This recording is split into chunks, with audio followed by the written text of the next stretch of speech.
In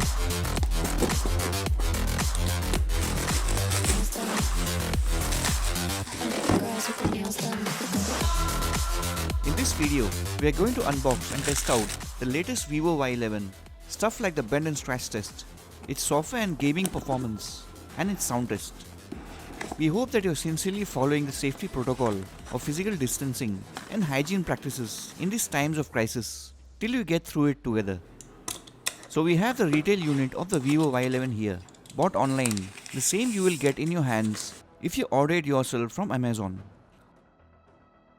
Power-wise, it is more in the starter device category, with a lower Snapdragon 439 variant, and later we'll find out if it's able to handle PUBG or not. Like every Vivo device out there is again a clear case provided free in the box as usual, and the quality of these cases has been great until now.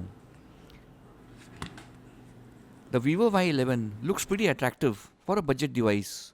The back may be able to fool most people into thinking that it is glass, even though it is actually polycarbonate plastic.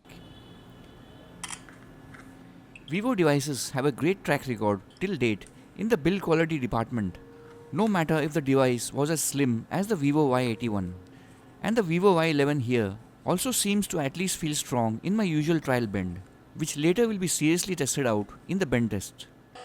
Now for those of you who want to get a better idea about its gaming performance, let's have a quick 30-second look at the heavy gaming performance of this budget starter device, which is pretty low powered compared against high powered chipsets in the budget devices of other brands. The Vivo Y11 comes equipped with the budget Qualcomm Snapdragon 439 processor in combination with 505 GPU, and as expected, it's no surprise that it defaults at low graphics settings in PUBG. As you can see, it is doing a decent job without much frame drops or lag.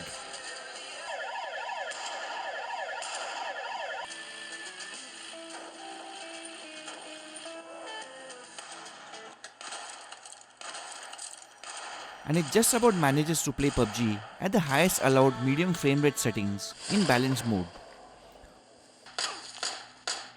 Most definitely not recommended for moderate to heavy users or hardcore PUBG fans, though light users will be able to enjoy it to an extent.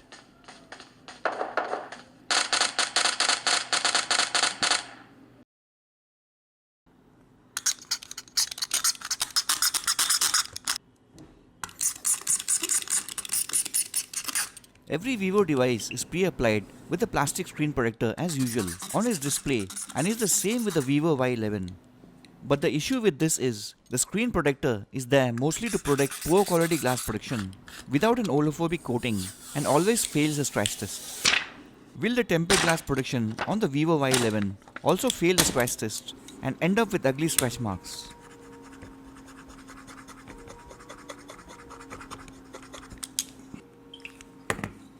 Anyways, starting with the scratch test, to know the quality and scratch resistant capabilities of this unnamed tempered glass protection given by Vivo, by rubbing it with the blade of a heavy duty box cutter and common atoms found in pockets. Now, the heavy duty blade actually does a great job in differentiating between good quality tempered glass protection, like the high quality ones provided by Corning, where even the basic glass found in some devices like Mi or Redmi does an awesome job of scratch resistance. Whereas poor quality tempered glass protection, on the other hand, mostly found with pre-applied plastic screen protectors without an oleophobic layer, are not able to handle the blade abuse and suffer from ugly scratch marks.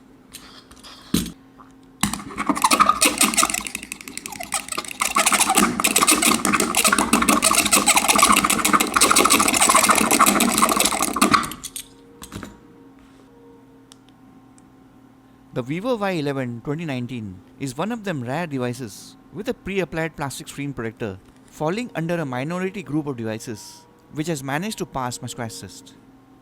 Next up in the sound test, to test out the audio quality and loudness level of the bottom firing external speaker.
These days, it is difficult to find low loudness devices from brands such as Xiaomi, Realme, Vivo or Oppo, and is the same with the Vivo Y11 with crisp sound and enough loudness to receive calls and for media enjoyment. Next, moving on to fun stuff with value.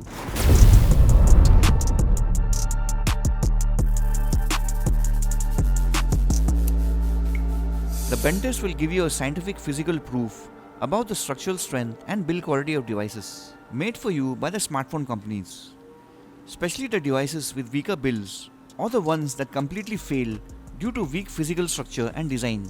Help us consumers by pushing brands to not repeat the mistakes in future devices by making stronger builds for the money we pay to buy these devices. Though Vivo, as mentioned earlier, does have a good track record on the channel as far as build quality goes. And so far with the Vivo Y11, things seem to be going according to that same narrative.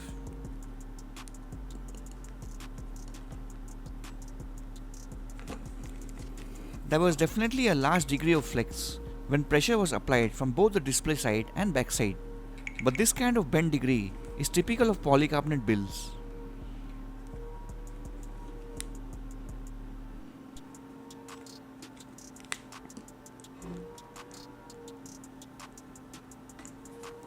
The third and final bend also causes the Vivo Y11 to give it a permanent curve, but this can be rectified and straightened out as shown in the scene. The Vivo Y11, like all other previous Vivo devices tested on the channel, passes my bend test without much difficulty due to its superior design and build quality.